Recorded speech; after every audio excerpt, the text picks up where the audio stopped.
दे जोङो गासैबो मिथिगो दे मैया 31 मार्च बे 31 मार्चमोन आरो बे 31 मार्चआव आसाम नाङैनो दुलाराय बर' फरायसा आफादनि बर'आ आफादगिरि थामहिनबा बर'नि बिफा बड'फा उपेन्द्रनाथ ब्रह्मनि जोनोम सानखौ आसाम जि सरकारि खुंथाय बे सरकारि खुंथायनि बानजायनायाव आसाम नाङैनो बे हाबाफारिया मैया जादोंमोन आरो बेनि अनगायैबो जोंहा दुलाराय बर' फरायसा आफाद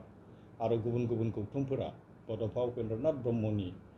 67थि जि जोनोम सान बे जोनोम सानखौ फरायसा सान हिसाबै फालिदों। बर' हारि आरो दुलाराय बर' फरायसा आफादा बड'फा उपेन्द्रनाथ ब्रह्मआ 1990 मायथाइनि 1 मे बे थैनायनि उननिफ्रायनो बेखौ फरायसा सान हिसाबै फालिबोबाय थादों आरो 1990 मायथाइनि जि 1 मे बे 1 मेनि उननिफ्रायनो बड'फा उपेन्द्रनाथ ब्रह्मनि जि जोनोम सान बे जोनोम सानखौ फरायसा सान हिसाबै फरायसा सान महरै फालिनो थाखाय बेखौ गुबुन गुबुन सरकारि जि बिफान बे बिफानखौ दुलाराय बर' फरायसा आफादनि जि प्लेटफर्म बेवहाय बुंबोबाय थानाय जादोंमोन आरो बै हिसाबैनो मैयानि सानाव आसामनि गिबि मन्त्रि डक्टर हिमन्त बिश्व शर्मानि बिथांनि जि आसाम सरकारनि जि खुंनाय बे खुंथायनि गेजेरजों मैयायो बे हाबाफारिखौ गिबि खेबनि थाखाय आसाम नाङै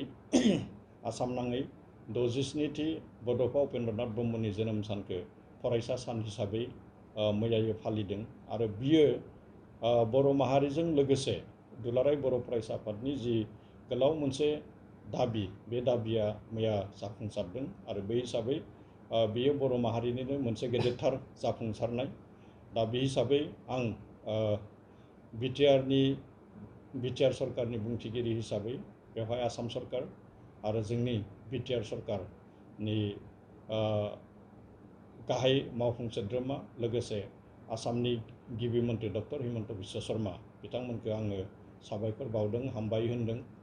आरो बेयो मोनसे बर' माहारिनि थाखाय दुलाराय बर' फरायसा आफादनि थाखाय बे गेदेरथार मोनसे जिहेतु जाफुंसारनाय। दा बै बड'फा उपेन्द्रनाथ ब्रह्मनि जि जोनोम सान बे 67थि जोनोम सान फालिथायजों लोब्बा लाखिनानैनो मैयायो आसाम सरकाराबो माखासे जिखिनि फरायसाफोरनि अनसुंथाइ जिखिनि बिथांखिफोर दङमोन बिथांमोनाबो फोसावदों आरो बेनि अनगायैबो बिटिसि सरकाराबो मैयायो बिटिसि सरकारा गावनि खुंथायनि गेजेरजों जिखिनि माने फरायसाफोरनि मोजांनि थाखाय जिखिनि थांखिफोर दङ बेखौ फोसावदों। दे जोङो नुदों प्रमद बर' बिथांनि जि आफाद सरकार सालायनाय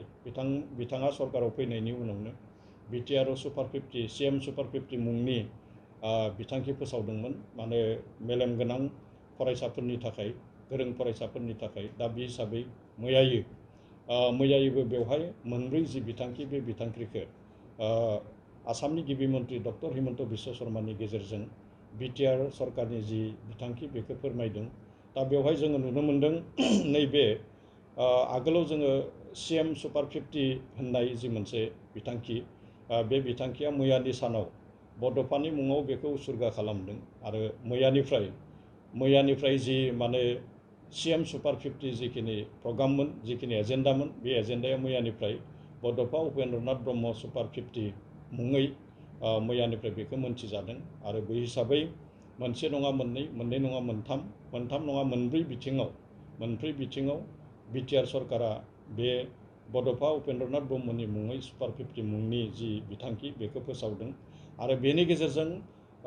बड'फा उपेन्द्रनाथ ब्रह्मआ फरायसाफोरखौ लानानै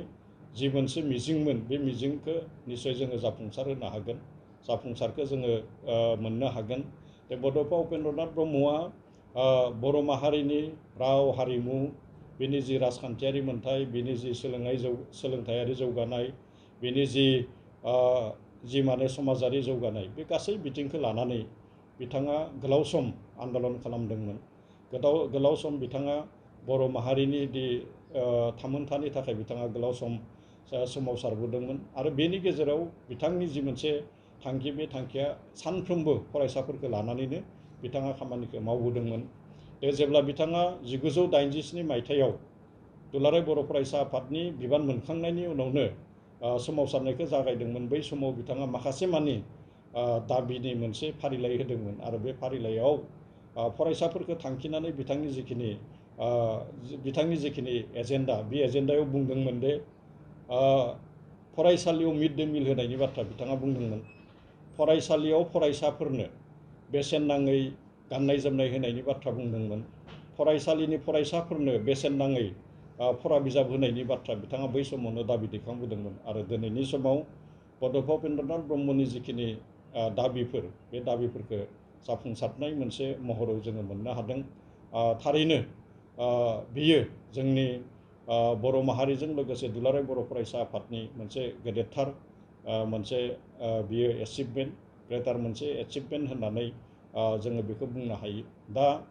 बे नोंथांमोननि जि खौरां बिजों, बे खौरां बिजोंनि गेजेरजों आङो जोंनि दुलाराय बर' फरायसा आफाद लोगोसे जोंनि बर'नि माखासे मेलेमजिबि सुबुंफोरखौ आङो बेखौ खावलायनो नागिरदों दे जोङो दुलाराय बर' फरायसा आफादनि बा बर' माहारिनि नाजानायाव बड'फा उपेन्द्रनाथ ब्रह्मनि जि जोनोम सान, बेखौ आसाम सरकारनि जि गनायथि जोङो बेखौ मोननो हाबाय। आरो जोंनि थांखिया दा बड'फा उपेन्द्रनाथ ब्रह्मनि जि जोनोम सान, बे जोनोम सानखौ जोङो माबायदिहाय माने नेसनेल लेभेल, माबायदिहाय माने इन्टारनेसनेल बुहुमनां बे फरायसा सानखौ जोङो माने फालिहोनो हायो, बेनि जि मोनसे नाजानाय, बे नाजानाया जोंहा थालायलायनांगौ। आरो बेखौ जोङो बे बुहुमनां जि मोनसे फरायसा सान फालिनाय, बे बुहुमनां फरायसा सान फालिनायनि थाखाय जों गासैबो खामानि मावनो थाखाय आं नोंथांमोननि जि खौरां बिजों, बे खौरां बिजोंनि गेजेरजों जोंनि बर' माहारिनि मेलेमजिबि सुबुं, जोंनि गौथुमफोर, बर' माहारिनि आरो गुबुन गुबुन आफादफोर गासैखौबो आं खावलायदों, हामबाय होनदों। आरो जि मोनसे जाफुंसार, बे जाफुंसारनि थाखाय जोङो गासैबो गोजोननायखौ जोङो फोरमायदों। भारतनि गाहाय मन्त्रि नरेन्द्र मदि बिथाङा सानफ्रोमबो जोबोद सांग्राङै थायो। माखासे इनफरमेसनफोरा, फोरमायथिफोरा बिथांनियाव थायो। आरो बे हिसाबैनो मैयायो जि बड'फा उपेन्द्रनाथ ब्रह्मनि जि 67थि जोनोम सान, बे 67थि जोनोम साननि जि मोनसे फालिनाय, बे फालिथायनि जि मोनसे गोथार सान, बे गोथार सानाव गाहाय मन्त्रि नरेन्द्र मदि बिथाङाबो गावगायनि जि मोनसे उइस, बे मोजां हामलायनायखौ बिथाङा होदों। आरो बै हिसाबै जिहेतु गाहाय मन्त्रिनि मोनसे नलेजाव बे माने फरायसा आफादा फैबाय, दा बेखौ जोङो गाहाय मन्त्रिनि थाखोआवल' दोनालासिनो बेखौ जोङो नेसन वाइड जोङो बेखौ खालामनांगोन। आरो नेसन वाइड खालामनो थाखाय निस्सय जोङो गासैबो खामानि मावनांगोन। आरो बियो नेसन वाइड खालामनो थाखाय बियो जोंनि थाखाय एसे गोरलै खामानि जागोन होननानै आं सानो।